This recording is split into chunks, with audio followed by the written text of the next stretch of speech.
ना, हा त्यांचा हा शेवटचा जन्म ना. अहो म्हटलं मला यातलं काही माहिती नाही. म्हटलं माझ्या अजून बरेच जन्म आहे तेवढं मला माहिती आहे. म्हटलं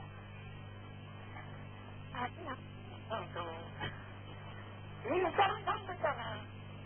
तशी मग मी त्या केशवराजींना म्हटलं, केशवराजी दोन वेळा आले होते, मला म्हणते की हा आपला शेवटचा जन्म ना.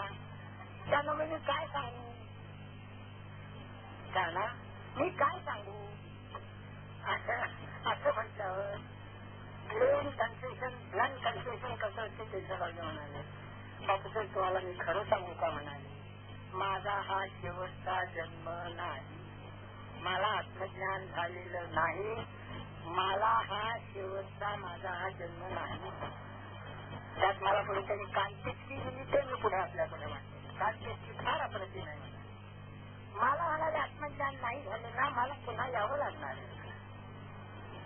पण पुन्हा सांगू का म्हणाले, पुन्हा जरी आलो ना तरी मनुष्य जन्मात खात येणार आहे. हे नक्की, हे तुम्ही सांगू शकता का? म्हणजे मी खायच्या मी खात जात नाही आता. आणि ते सुद्धा महाराजच मला जवळपास कुठेतरी आणणार आहे. आणि म्हणाले बापूसाहेब एक सांगतो म्हणाले, आता आपली त्याची मैत्री आहे, त्याची पुढल्या जन्मी तुमची माझी मैत्री जाणार असं मला फार वाटतं. पण त्याच्या करता म्हणाले, म्हणजे मला पुन्हा मनुष्य जन्म द्यायला पाहिजे. त्याच्या करता मात्र म्हणाले तुम्हाला बरंच आतापासून नामस्मरण करायला पाहिजे. ही काय चुकी होती मला. मी अगदी सरतलो म्हणजे माझं कमी पडतंय. म्हणजे मी कुत्रा होणार, पुढे येणार, मी तिथला तो, मी त्या परिसरातला कुत्रा होणार. त्याने काय होणार उपयोग. ते म्हणाले तुम्ही खचून नामस्मरण करा. पुढल्या जन्मी असेच आपण श्रीवारीनं महाराजांची सेवा करू, 2-3 जन्मात आपण मोठे होऊ. आता तिसरा आणखी विनोद आपल्याला मी सांगतो. काय झालं, 77 साली माझ्या घरी केशवराजींचं 12 दिवस राहणं झालं. माझ्या घरी राहणं झालं. त्यावेळी मी काय केलं, माझ्या गच्चीवर यायला विनोद अप्रतिम जगात केशवराजींचं अलोट बुद्धीच्या तुर्य सांगतो आपल्याला. अलोट बुद्धीच्या तुर्य. तर मी काय केलं, 12 दिवस होते आमच्या इथे. म्हटलं केशवराजी रोज प्रवचन कराल का? माझी इच्छा आहे माझ्या वास्तूत तुमचं प्रवचन व्हावं. केशवराजी हो म्हणाले, करू म्हणाल्या. पण म्हणाले आपले लोक सगळे येऊ दे, म्हणजे कुणी नास्तिक असे कुणी बोलू नका. आपले जे लोक आहेत आपण बोलू, प्रवचन करतो मी. तेवढं मला त्यांनी कंडिशन घातली. म्हणजे माझ्या गच्चीवर हे कसं अरेंज केलं, तसं सर्व अरेंज केलं आणि त्यांची प्रवचनं ठेवली. रात्री 7 ते 8 गच्ची फुल भरायची अगदी अशी. आणि त्यावेळी त्यांनी 12 अध्याय घेतला. भक्ताची लक्षणं, मला कोणते भक्त आवडतात याच्या करता त्यांनी 12 अध्याय घेतला. आणि 12 अध्यायाच्या ज्ञानेश्वरीवर त्यांची प्रवचनं झाली होती. आणि त्या प्रवचना बोलता बोलता एकदा ते काय म्हणाले, असं एकदा पटकन म्हणाले की पती पत्नी किंवा नवरा बायको ही दोघी 7 जन्म चालते. असं बोलले होते. काय, पती पत्नी आणि नवरा बायको ही दोघी 7 जन्म चालते. आता तिथे तो श्रोता होता ना, तो ऐकल्यावर गार झाला, जरा घाबरला. कारण त्याची बायको कदाच तिथे खोरानी तोंडा होती. तो आईचा काही घाम आला त्याला.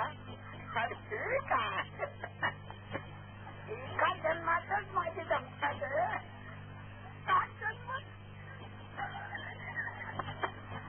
झालं. हवा त्या दिवशीचं प्रवचन झालं. ती स्वारी खरं तर माझ्याकडे आली. अहो म्हणाली मला प्राध्यापक साहेबांना भेटलं, मला काय काही विचारायचं. मी म्हटलं बा आता ते प्रवचन करून आले, जमलेले असतील, मी त्यांना विचारतो ते तुम्हाला भेटायला तयार आहेत का नाही. त्यानं जर विचारांची पाहिजे असली तर तुम्ही उद्या सकाळी द्यावे विचारायला काय विचारायचं असं मी विचारतो. मी केशवराजींनी विचारलं की एका जणांना तुम्हाला अर्जंटली भेटायचं येऊ देत का. येऊ देत म्हणाले.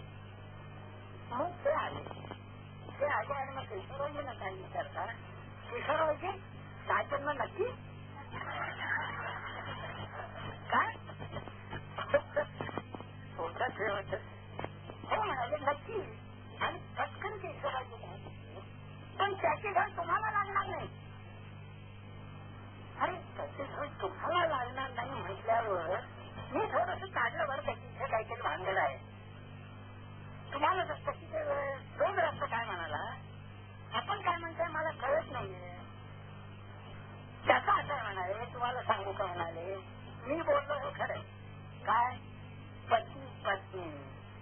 नवरा बायको ही जोडी 7 जन्म चालते हे मी म्हटलंय अगदी बरोबर आहे. पण म्हणाले मी असं कुठे म्हटलं की पुढल्या जन्मी तुम्हीच नवरा व्हाल की बायको व्हाल, पुढल्या जन्मी त्याचं उलट होणार आहे म्हणाले. आणि म्हणाले ह्या जन्मीचं उत्तर पुढल्या जन्मी तुम्ही काढू शकाल.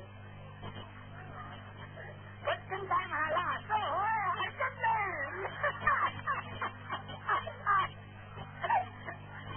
काय अरे राहुला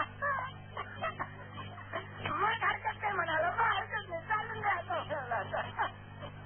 आणि मुळीच तुम्ही म्हणाले काळजी करू नका, म्हणजे भरपूर तुम्हाला काढता येईल म्हणाले.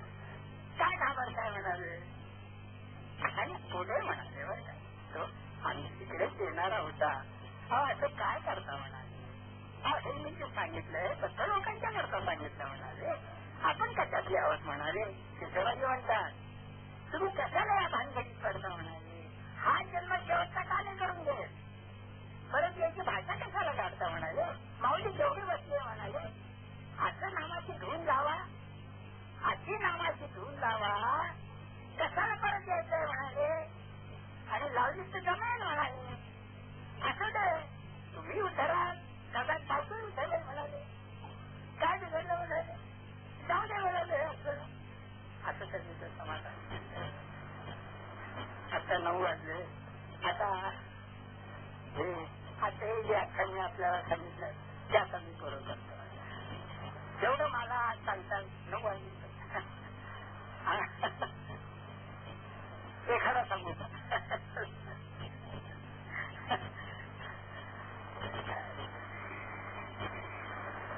सांगतो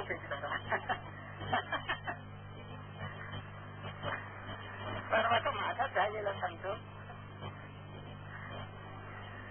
बरं का सांगता मग बरं का 20 मे 1980 विनोद सांगतो. 20 मे 1980 बरं का.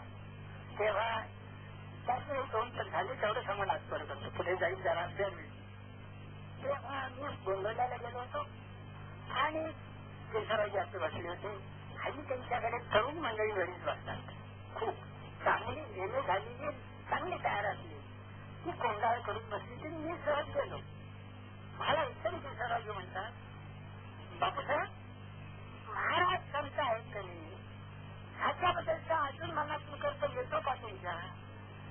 म्हणून असं चांगलं आहे की कधी कधी ते संत नाही तिथं सुद्धा विकल्प आणता असं मन वाईट आहे. जरी सहवास झाला तरी असं मन वाईट आहे असं सांगतो. म्हणून त्यांचा रोग सुद्धा बोलायचा. असा कधी विकल्प नाही ना येत तुम्हाला. संतच नाही होते म्हणून महाराज आपले. तसे मी म्हटलं केशवराजी तुम्हाला सांगू का हा विकल्प मला शिवत नाही. मला शिवत नाही. पण म्हटलं सांगू का म्हटलं त्याचं सर्व श्रेय तुम्हाला आहे महाराजांना नाही. हे मी तितकंच सांगून सांगितलं. काय मला जो विकल्प नाही त्याचं श्रेय म्हटलं मला नसताना तुम्हाला आहे असं म्हटलं ते काय झाले. म्हणजे काय म्हणाले मला कसं जायचे काय आहे म्हणाले. म्हटलं सांगू का तुम्हाला कसं ते मी सांगतो. म्हटलं सांगू का. मी म्हटलं मनाला असं सांगतो. मला केशवराजी व्यक्ती काय माहितीये का तुला. बापाला बाप न म्हणणारी व्यक्ती आहे म्हटलं. अत्यंत स्पष्ट, अत्यंत मित्र, अत्यंत तर्कशुद्ध, प्रकांडपणी असं याची आपलं व्यक्तिमत्व असल्यामुळे आमचे महाराज काही तरी भोंदू असते. मी केशवराजीनं म्हणतो आमचे महाराज काही तरी भोंदू असते तरी तुम्ही त्याचे वाघाडे काढले असते. तिथं उघडं पाडलं असतं. चहा करून सांगितलं असतं अरे नाही हे पटणार नाही. हे तसं न करता आपण केवढं शरणागती तिथे वाचता. म्हणजे आपण केवढा पारखून घेतलेला आहे. म्हटलं आपण संबंध सगळ्या निकषावर पारखून महाराजांना भेटलेला आहे. एवढं तुम्ही त्यांची कसोटी लावलेली आहे. तेव्हा मी मनाला असं सांगतो त्यांनी एवढ्या उठाभाषा काढल्या तू कशाला काढतोस होता. मी मग परिसरण का इतक्या त्यांना ते आवडलं. बाबासाहेब खरे म्हणाले काय झालं होणार. माझा उपयोग एवढा जरी झाला तरी मला त्यांच्या समजत म्हणाले.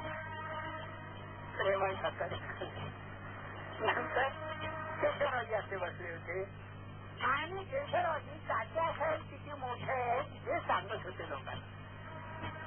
गेल्यावरचा प्रसंग तात्यासाहेब केवढे मोठे देवते होते आणि मग त्याच्यातल्या मी त्याच्यात सामील झालो आणि मग त्याच्यात ओघाओघानी कुणकुणाची तयारी किती आहे याच्यावर बोलणं निघालं. आमच्या दुसऱ्यांची किती आहे, अण्णासाहेब घाणेकरांची किती आहे, अण्णासाहेब नाही आपल्या अण्णासाहेब गाडगेरांची किती आहे, रघुनाथराव घाणेकरांची किती आहे, असं काही कोणाची तयारी किती, असा काही तो विषय निघाला.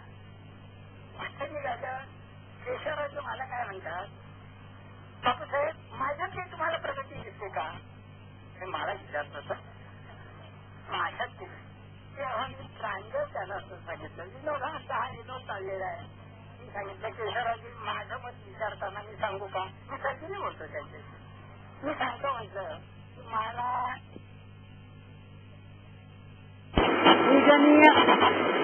पूजनीय केशवराव बेलसरे ही व्यक्ती महाराजांनी कशी घडवली हे आख्यान मला लावायला सांगितलं होतं. त्याप्रमाणे 3 दिवस गेल्या वेळी मी ओळीची त्यांचं जीवनकथा सांगितली. आजही तिचा हुकूम असा आहे की 3 दिवस जेव्हा चालूच राहणार आणि त्याच्या पुढला भाग मी सांगावा. पूजनीय केशवराव बेलसरे यांच्या जीवनकथेचा महाराजांनी त्यांना कसं घडवलं याच्यातला पुढला भाग मी आता सांगणार आहे. आधीचा जो मी भाग सांगितला तो सर्व की पूजनीय केशवराव बेलसरे म्हणजे बाबासाहेब म्हणतो मी, म्हणजे फार लांबलचक म्हणायला नको म्हणून. बाबासाहेब आणि महाराज असं होता. आता हा जो भाग आहे तो काही माझा आणि त्यांचाही संवाद झालेला आहे, त्यांचा आणि लोकांचाही संवाद झालेला आहे. अशातला या 3 दिवसातला भाग आता रूपांतर. आता आपल्याला पहिला प्रथमच सांगायचं म्हणजे केशव महाराजांचं अवतार कार्य या भूतलावर 111 वर्षाचं झालं. नवे लोकच म्हणून मी सांगतोय 69 वर्ष देहातलं आणि 42 वर्ष पूजनीय तात्यासाहेब शेतकरी यांच्या मुखातून जे बोलले ते. महाराजांचा जन्म 1843 सालचा, त्यांनी देह ठेवला 1913 साली, ती 69 वर्ष. तात्यासाहेबांच्या मुखातून ते 1925 साली बोलायला लागले. तात्यासाहेब आमचे गेले 1967 साली, ती 42 वर्ष. माझा आणि पूजनीय बाबांचा सहवास दुसऱ्या अवताराशी आला. आम्हाला देहातला आम्हाला काहीही संबंध नाही. तर ह्या ज्या सगळ्या आठवणीत मी महाराज जेव्हा म्हणे तेव्हा देहातले महाराज समजायचं नाही. 1925 ते 1967 मध्ये जे अवतार कार्य झालं त्याच्यातले महाराज असं समजायचं. आता चरित्र कथेला सुरुवात करतो. बाबांच्या चरित्र कथेला मी त्यांना असा एकदा प्रश्न विचारला की बाबा साधक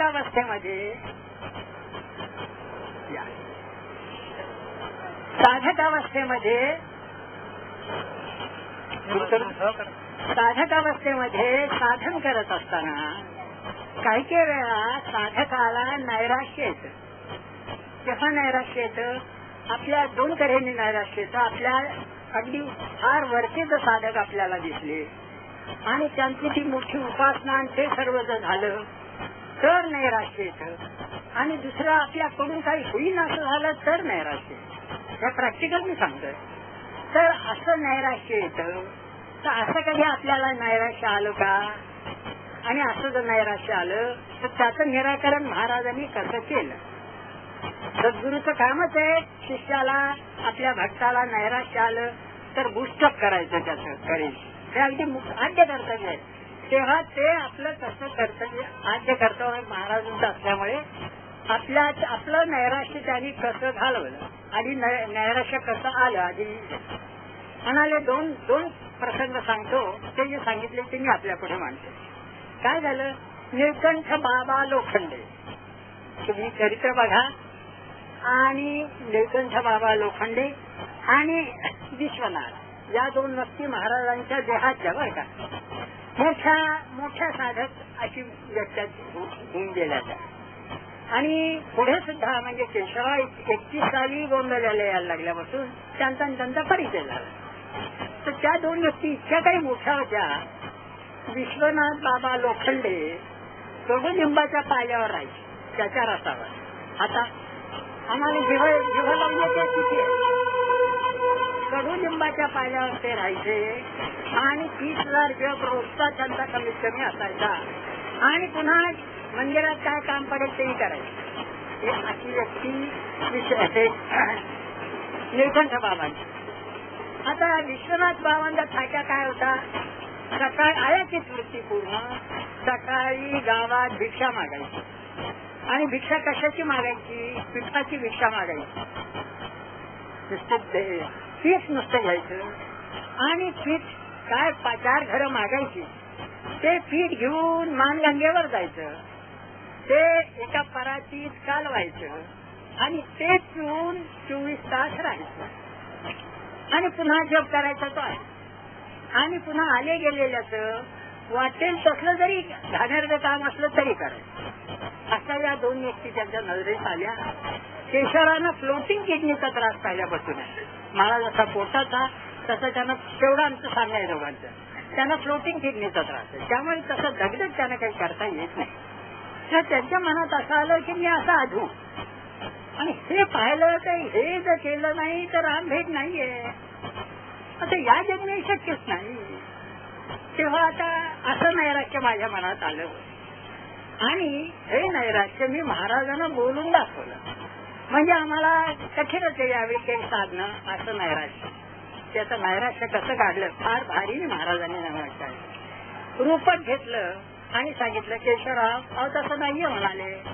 कसं सांगू का म्हणाले, कोकणात म्हणाले जेव्हा ब्रिटिश सत्ता होती ना, ब्रिटिश 1818 पासून ब्रिटिश सत्ता सुरू झाली, त्यांचा अंमल सुरू झाला. 1850 करून त्यांचं स्थिर स्थावर झालं इथे. मग कोकणातली अत्यंत गरीब मुलं शिक्षणाकरता मुंबईला, पुण्यात, साताऱ्याला, सांगलीला, कोल्हापूरला अशी यायला लागली. अगदी घरची गरिबी तिकडली, पण नशीब काढावं म्हणून, शिक्षण घ्यावं म्हणून. मग ती मुलं यायची तर काय करायची, कुठेतरी वाराने राहायची, माधुकरी मागायची, कुठल्या तरी पडक्या जागेत राहायची आणि अभ्यास करायची.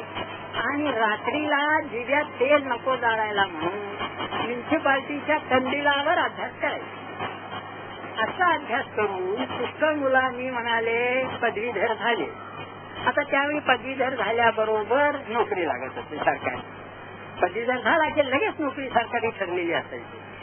ब्रिटिश सरकारला माणसं पाहिजेच होती आणि ती झाली ना की ती अगदी पदवीधर असला तर चांगली वरचीच नोकरी लागायची.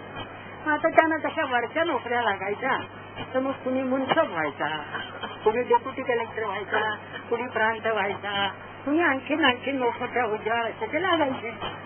हाल काढले पण फळ काय आलं, मोठा नोकरी आणि पैसे कमी मिळायला लागले. हे झालं सर्व ठीक झालं. निळकंठ बाबा आणि विश्वनाथ ते आहेत. काय निळकंठ बाबा आणि विश्वनाथ ते आहेत. आता त्यांना मुलं झाली, पुढे त्यांची लग्न झाली. हे जे डेप्युटी कलेक्टर जे कोणी झाले त्यांना मुलं झाली. आता त्यांची जी मुलं झाली ती श्रीमंताच्याच पोटी आल्यासारखी झाली. त्यांना काही हा इतका काही त्रास नव्हता काही करायला, जरुरी नव्हती करायची. श्रीमंत बापाच्या पोटी आल्यावर म्हणजे घरी सुस्थिती असल्यावर माधुकरीला हा तर सवालच येत नाही. त्याही मुलांनी उत्तम अभ्यास केला आणि तीही झाली डेप्युटी कलेक्टर. कोणी काही म्हणतं वडिलांचं नाव कायम ठेवण्याकरता. मग ती जी दुसरी झाली ना ती आपण आहोत म्हणाले. आपण ते त्यानं हाल काढले म्हणून ते झाले जसे तसे आणि हाल न काढता सुद्धा झाले म्हणाले. मग म्हणाले होणं काही अगदी हाल काढलेच पाहिजेत असं नाही. आपण म्हणाले श्रीमंत बापाच्या पोटी आलेलो आहोत, आपल्याला हे हाल काढायची जरूर नाही म्हणाले. आपले हे हाल मागच्या जन्मीत होऊन गेलेले आहे हे गोष्टी. तेव्हा हे तुम्ही मनात सुद्धा आणू नका, त्यामुळे साधणार नाही म्हणाले. हे मनात सुद्धा आणू नका.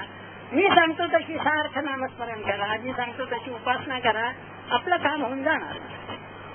हे नैराश्य. दुसरं नैराश्य सांगतो.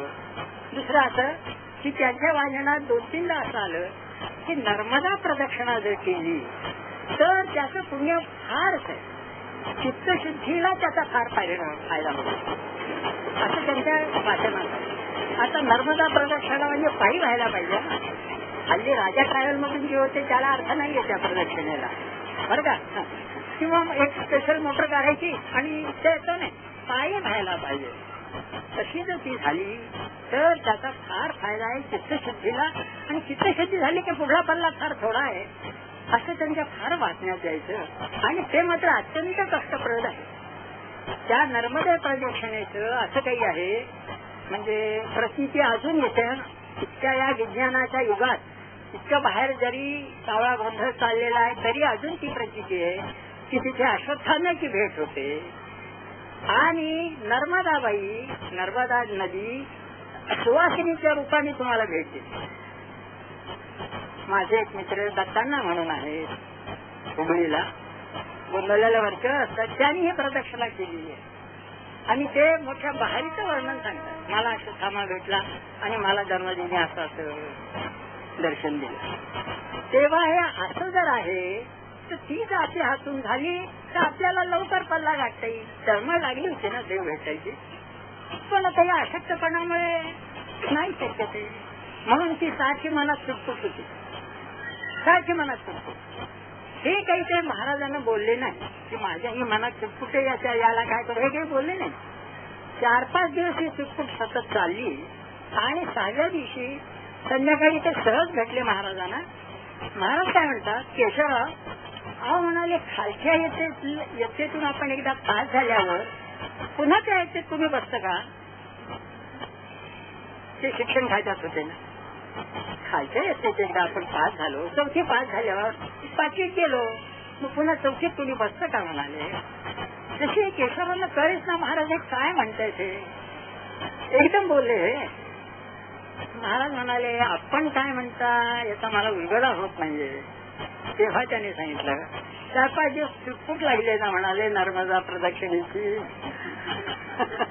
त्याला अनुसरून मी बोलतोय म्हणाले. आता म्हणाले ती कष्टप्रद आहे मी कबूल करतो म्हणाले, पण तुम्ही त्याची काळजी करायचं कारण नाही म्हणाले. अहो गेल्या जन्मीची होऊन गेली आपली, तुम्ही या मनात सुद्धा विचार म्हणू नका. ती आपली तशी प्रदक्षिणा झालेली आहे. त्या पुण्याच्या डबोलावर तर तुमची आमची गाठ झालेली आता. तेव्हा आता तो विचार टाकून द्यायचा, तो विचार टाकून द्यायचा आणि मी सांगतो तसं माझाहून राहायचं आणि नामस्मरण जोरात करायचं, बाकी विचार करत बसायचं नाही. सद्गुरू असं नैराश्य लागेल आणि सद्गुरूची अत्यंत जरुरी. नाहीतर केशवराव म्हणाले हे तर महाराजांनी माझं हे केलं नसतं तर मी नुसता हाल काढत राहिलो असतो, मनाची तरफडच राहिली असती, पण शांत झालं म्हणून आणि नामस्मरणाला जोर लागला. हे नैराश्य. आणि अजून सुद्धा आपल्याला जर नैराश्य आलं तर कुणाच्या तरी करवी महाराज आपलं नैराश्य काढतात. आता दरोबरचा सगळ्यांचा अनुभव आहे, तो आपण टाकून बघावा. आपण मात्र तसं नैराश्य जोरात आलं पाहिजे. काहीच केलं नाही तर नैराश्य येत नाही, मग तो काही प्रश्न येत नाही. काहीतरी केलं पाहिजे मगच नैराश्य. हा पहिला येईल. आता दुसरा मी त्याला असा प्रश्न विचारला की आपलं विवाहाचं वय झालं, लग्नाचं वय झालं, लग्नाच्या वयाच्या वेळी आपल्याला महाराजांनी कसं मार्गदर्शन केलं. कारण विवाह म्हणजे संबंध आयुष्याची गाडी काही वेगळ्या गेजला लागत असते, वेगळ्या ब्रॉड गेजला जाते नाही तर नॅरो गेजला जाते, काहीतरी होत ते. तर आपल्या बाबतीत कसं काय महाराजांनी आपल्याला मार्गदर्शन केलं याची थोडीशी हकीकत आम्हाला सांगा. बघा सद्गुरूंना सुद्धा ते सुद्धा बघावं लागतं शिष्याचं, जेणेकरून याची प्रगती होत राहील. विहाराने सुद्धा याची प्रगतीच होत राहायला पाहिजे. हे ते अत्यंत दक्ष असतात. मला 24वं वय लागलं म्हणाले. 24वं वय लागलं.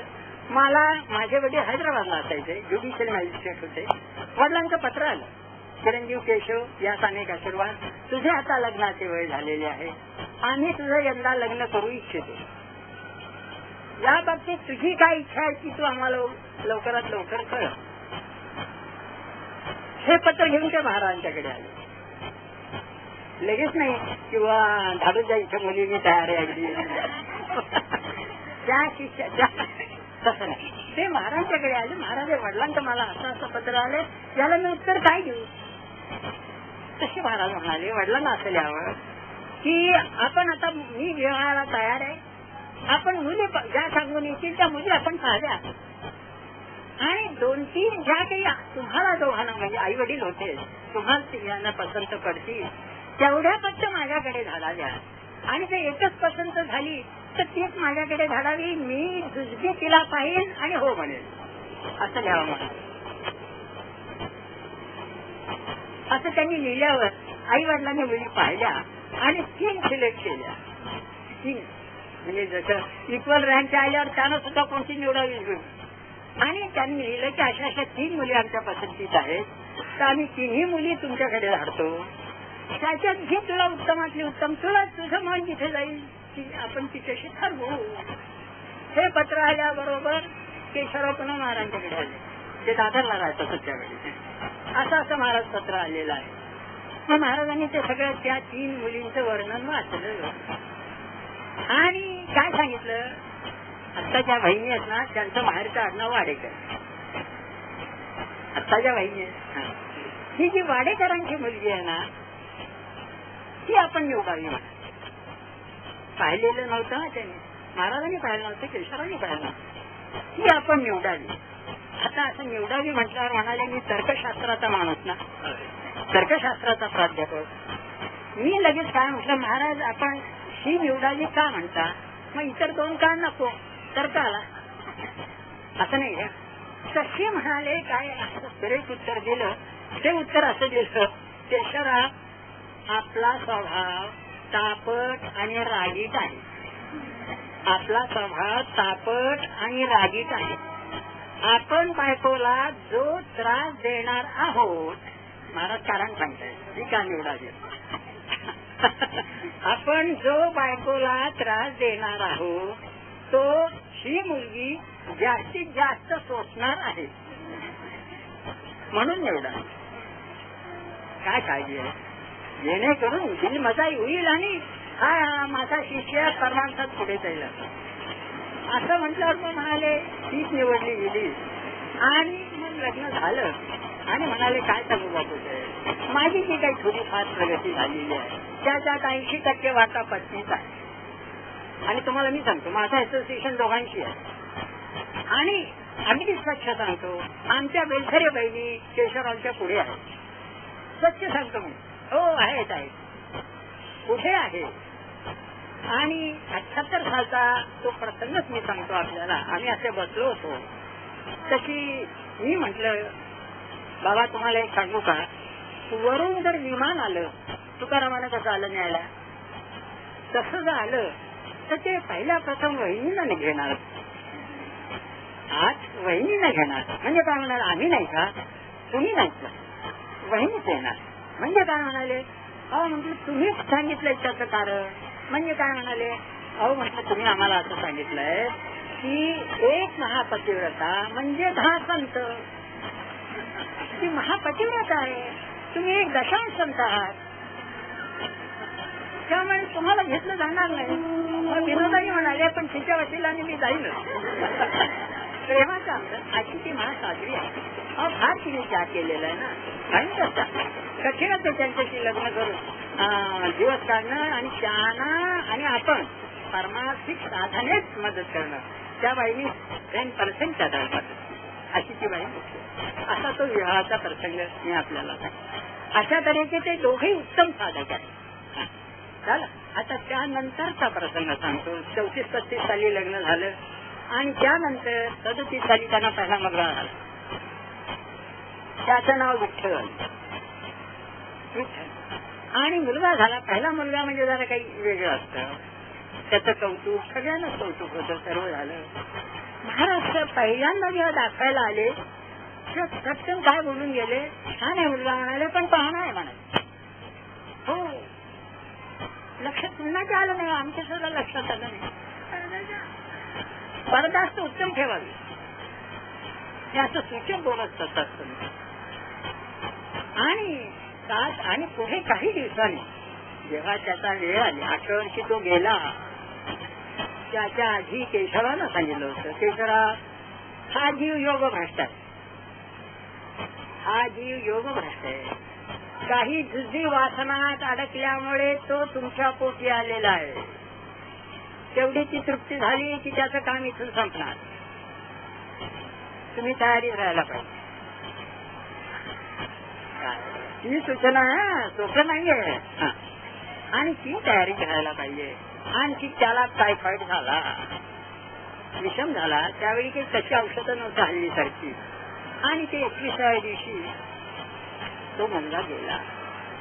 आधी 8 दिवस केशवरानं चक्क सांगितलं होतं, आमच्या वेळी मुलगा जाणार आहे, तर आपण त्याच्या जवळ बसून शक्य तितकं नामस्मरण त्याला ऐकू जाईल असं आपण करा. अक्षरशः 8 दिवस नामस्मरणाचा घोषा होता त्याच्या कानात. एवढा भ्रष्ट मुलगा होता तो. आणि आधी वॉर्निंग, फ्री वॉर्निंग.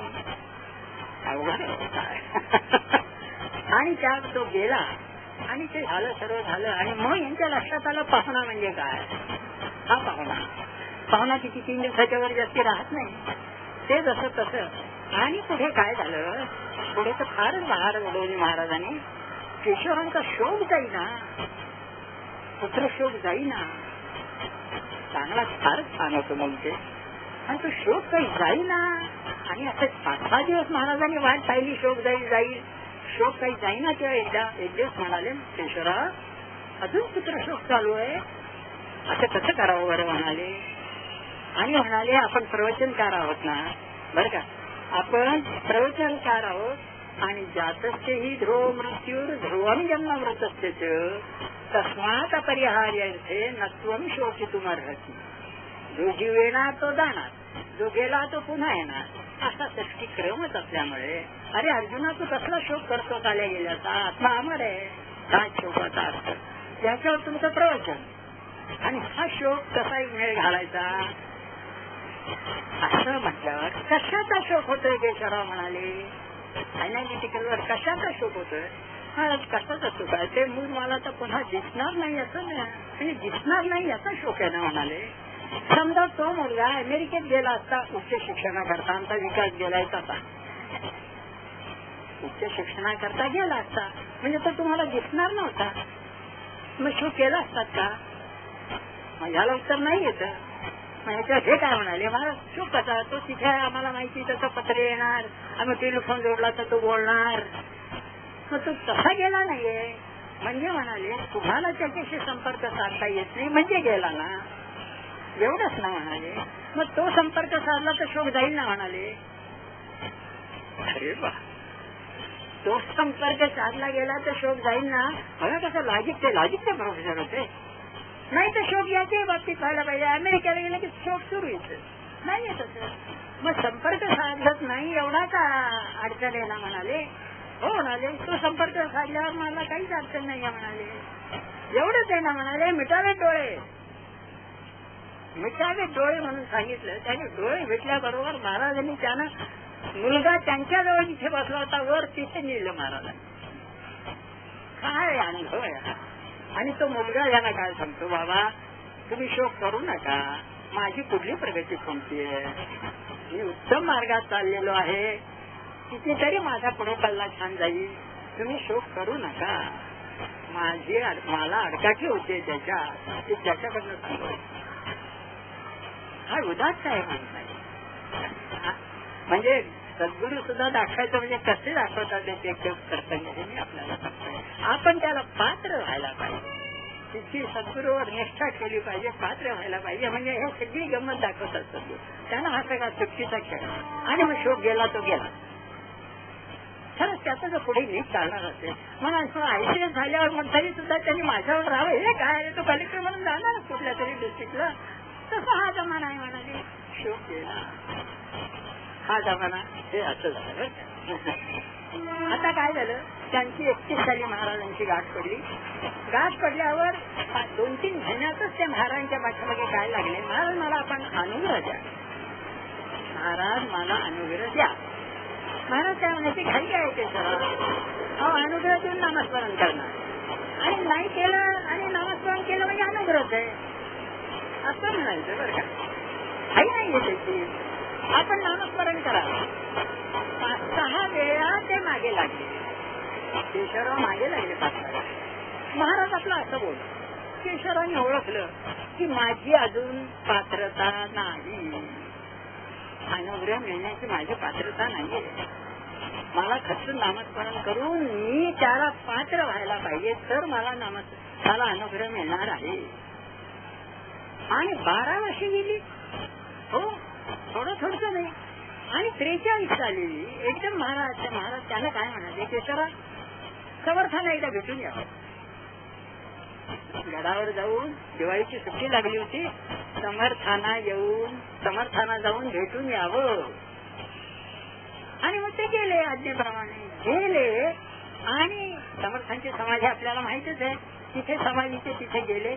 उंबऱ्यावर डोकं ठेवता ना ठेवता तोच त्यांच्या कानात शब्द, अरे जिथे तू आहे तेच तुझे गुरु आहेत, लवकरात लवकर अनुग्रह घे. समर्थांचे आतून शब्द, समाधीतून शब्द, अरे जिथे तू आहे तेच तुझे मोक्ष गुरु आहे, तू लवकरात लवकर अनुग्रह घे. मग काय प्रश्न, कन्फर्मेशन. आणि मग म्हणाले आता हे सांगतो म्हणजे मला नक्की अनुग्रह मिळणार. महाराजांनी सांगतो की समर्थांची आज्ञा झाली आहे, मला आता अनुग्रह का. आणि त्यांनी येऊन सांगितलं, काही बोलले नाही बरं का. महाराज म्हणाले आता देतो अनुग्रह म्हणा. काय केलं, आता मी देतो अनुग्रह म्हणा. आणि पुढे काय सांगितलं, मी अनुग्रह देतोय केशव, हे ऑक्टोबर नोव्हेंबरची गोष्ट. मी अनुग्रह देतो, हा अनुग्रह घ्यावा. पुन्हा उत्सवाला घ्या तुम्ही, जाल गोंदवल्याला डिसेंबर मध्ये, तेव्हा पुन्हा समाधीवर घ्यावा. ठीक आहे. आता हे लॉजिकचे प्रोफेसर, पण गुरु आज्ञा म्हणजे आज्ञा. आता काय म्हणाले, माझ्या मनात थोडा किंतु आला की इथे अनुग्रह घेतला पुन्हा तिथे कशाला. पण आज्ञा झाली आहे ना, आपण बोलायचं नाही, आधी तिथं आज्ञा पालन करायचं आणि मग विचारायचं की ह्याची काय आपल्या हेतू होता या बाबतीत. असं फर्स्ट ओबे अँड देन आर्ग्यू. आधी फर्स्ट आर्ग्यू देन ओबे नाही, आपलं तसं होतं. त्यांनी काय केलं, अनुग्रह घेतला, मग उत्सवाला गेले, तेव्हा समाधीवर पुन्हा घेतला. आणि तो घेतल्यावर हे सर्व झाल्यावर महाराजांना म्हणाले, 2 प्रश्न विचारू का. विचारावं. आधी म्हणाला पहिला प्रश्न, मला एवढी 12 वर्ष आपण एवढा उशिरा अनुग्रह का दिला. हे होतच होतं ना, 12 वर्ष एवढा उशीर का केला, का झाला गेला. आणि दुसरं पूर्ण समाजावर का घ्यायला लावलाय. जर आपल्याला मला सांगता आलं तर आपण सांगा, मला समाधान होईल. त्याची महाराज सांगतायत त्यांना. केशवराव म्हणाले, बर का तुमचा गुरु होण्यास मी नक्की पात्र आहे याची खात्री पटवल्यास इतका 12 वर्ष वेळ गेला. तुम्ही विद्वान आहात, विद्वानात हे लचंड आहे, आपलं देव भळाचं बरं बाबा. काय महाराज म्हणाले, केशवराव तुम्ही विद्वान आहात, तुमचा गुरु होण्यास मी सर्वस्वी पात्र आहे याची खात्री पटवण्याकरता इतका वेळ गेला. आणि समर्थांच्याकडनं त्यानं कन्फर्मेशन दिलं आणि मग अनुग्रह केला. मोठाच असतो तो अनुग्रह, असंच असतं. आणि मग अनुग्रह मिळाल्यावर जो काही नामाचा त्यांनी घोषा लावला तो काही विचार. आता दुसऱ्याचं उत्तर राहिलं. दुसऱ्याचं उत्तर असं, केशवराव हल्ली लोक काय करतात, मी अनुग्रह देतोच, मी पेटीवरच अनुग्रह घेतला त्याच्या त्यांच्याकडे आणि समाधीवरही अनुग्रह देतात. लोक काय म्हणतात की मी जो देतो तो जास्तीवरच्या ग्रेडचा आणि समाधीवर मिळतो तो खालच्या ग्रेड. असं वेगळ्यासारखं दोन बोलतात. दोन्ही अगदी एकच आहेत ना. मी जसं इथे देतो तसंच जेव्हा तुम्ही समाधीवर घेता तेव्हा मी तसा देतो. आणि म्हणाले मला तुमच्या मार्फत हे लोकांना तह बोलून सांगायचं त्यारे दोन्ही अनुग्रह द्या राहिला आणि पार. आणि ते तुम्ही जर आचरलं नाही तर काय तुम्ही सांगाल. म्हणून तुमच्याकडनं ते आचरून घेतलंय आणि तुम्ही आधी जोरात सांगावं, इथे घ्या किंवा तिथे घ्या, दोघांची हे एकच, लेव्हल एकच, योग्यता एकच, असं जोरात सांगत चला. एवढ्या करता एवढा करता तो केला. हा असा अनुग्रहाचा. आता त्यानंतर डॉक्टर पाथरकर म्हणून एक होते, तिथे परळला मोठं मॅटर्निटी होम आहे कॉर्पोरेशनचं, मोठं सर्वात म्हणजे सगळ्यात सारे मॅटर्निटी होमचे ते MSMD होते गायनेकॉलॉजीचे. महाराजांचे निश्चित भक्त, केशवरावांचे अत्यंत प्रीती, त्यांना झाला लिव्हर कॅन्सर. थोडक्यात सांगतो मी ते. आणि त्यांनी घोषा काय घेतला की मला मरण महाराजांच्या जवळ यायला पाहिजे. आता एवढा MSMD डॉक्टर असून त्याने असं नाही म्हटलं की बा मी फॉरेनला जातो, मला बोर्जेस माझ्या उठाई म्हटलं असतं तर बोर्जेस उषागती बसून राहिला. इतकी सगळे डॉक्टर चांगली असे हातात फारच मोठी व्यक्ती. माझा त्यांचा आमचा घरोबा अशी ती व्यक्ती त्याने हा धोका घेतल्यावर तात्या साहेबांनी काय केलं, आपली बेडरूम खाली केली आणि त्यांना मोकळी केली. आणि आपण अलगडीच्या खोलीत 2.5 महिने राहिले. 2.5 महिन्यानंतर त्यांचा अंत झाला. असे डॉक्टर पाहतात. मग ते गेल्यावर आम्हाला सगळ्यांना फार शोक. आणि काय झालं, आमचा हे झालं ना, आम्हाला जसा शोक झाला तसा महाराजांनी शोक केला. चांगला शोक केला. तर आमच्याही नरेंद्र झाला की महाराजांनी फार वाईट वाटलं. पण केशवराव लाजिकचे प्रोफेसर त्यांनी चक्कच महाराजांनी विचारलं, महाराज आम्हाला शोक झाला, निर्वाद झाला, मोठी फार प्रेमळ होते, आपणही शोक केलाच आणि दाखवलाच येतो, खरा आपल्याला झाला का शोक? संत होते ते. आपल्याला तो शोक आम्हाला ज्या यायचा झाला तसाच तुम्हाला झाला का? म्हणजे तसाच झाला तर मग तुमच्या आमच्यात फरक काय? तशी पटकन काय म्हणाले, किशाला ह्याचं उत्तर खरं द्यायचं का खोटं द्यायचं? खरं द्यायचं म्हणा.